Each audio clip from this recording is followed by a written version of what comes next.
the way when I teach that every person in the group has a piece of the truth. Every person. And so if you're going to make the best decision you could make in that group, that doesn't mean the best decision ever, but in that group, is you want every one of those pieces in that decision. So it isn't a question of the majority of it. The puzzle's not going to be complete unless you've got every piece in.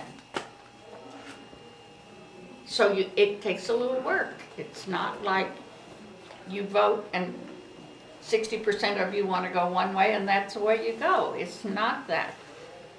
And the power that you have behind a group agreeing is immeasurable as opposed to voting something. And I worked in Robert's Rules of Order for years. So I know how you do that, and I was pretty good at that too. And there's just no comparison. There's no comparison with the power that's behind a decision.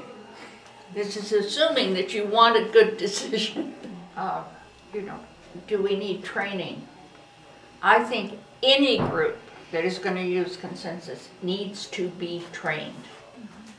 And otherwise, you're making life difficult for yourself.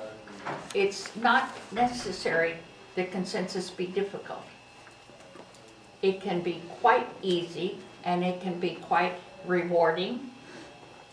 However, it can be so frustrating that I know people from 40 years ago who, if you mention the word consensus, they'll go screaming out that door. Because they sat in meeting after meeting after meeting after meeting after meeting and got nowhere. Because no one was trained, nobody knew how, they didn't know there were rules to it, and you really need to have some training. Whether give them a time limit, have them practice it. If you meet once a month, let's say, or once a week, and you want to see if the group would be open at all to consensus, would you be okay if we do like a half hour of training a little bit on what this means, and then we try it for 3 months, at the end of which it's as though it never happened. So you don't have the consensus continuing, but you give a deadline to it. I've never known a group to go back. If you're making decisions of some importance to your group, it's well to divide them into those which are policy decisions and those which are miscellaneous, ongoing, everyday decisions. Those are two different kinds.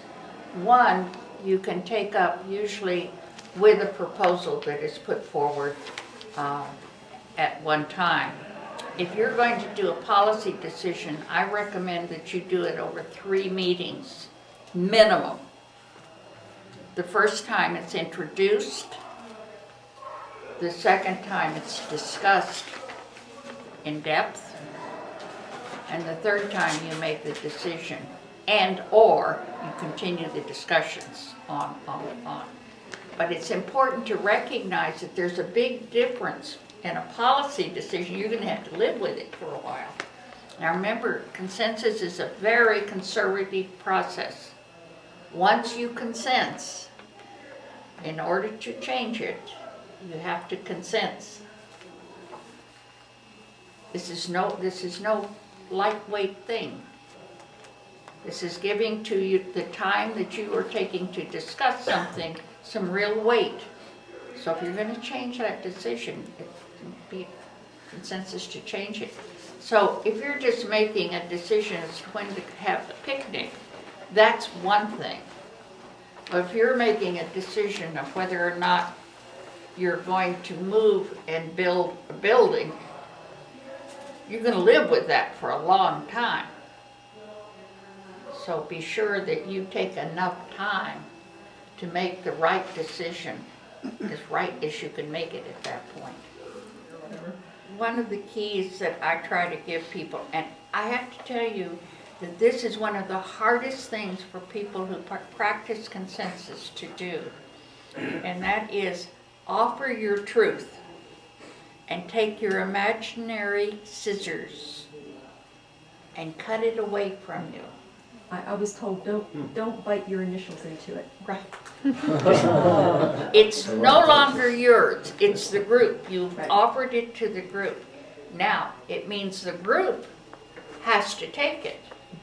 So it's a two-way street. But when you're talking, you don't just say, as so-and-so said, because all you're doing is reattaching it to them. So instead you say, as this is, and whatever it is, name it. But talk about the issue and the parts of the issue that are being illuminated at the time. And it changes the whole dynamic when you're not talking and you don't have to worry about just because this person is more articulate or this person is a little richer or this person is a little more knowledgeable or whatever. It eliminates that. And it just makes the ideas that are coming out is what you're working with, not the personality.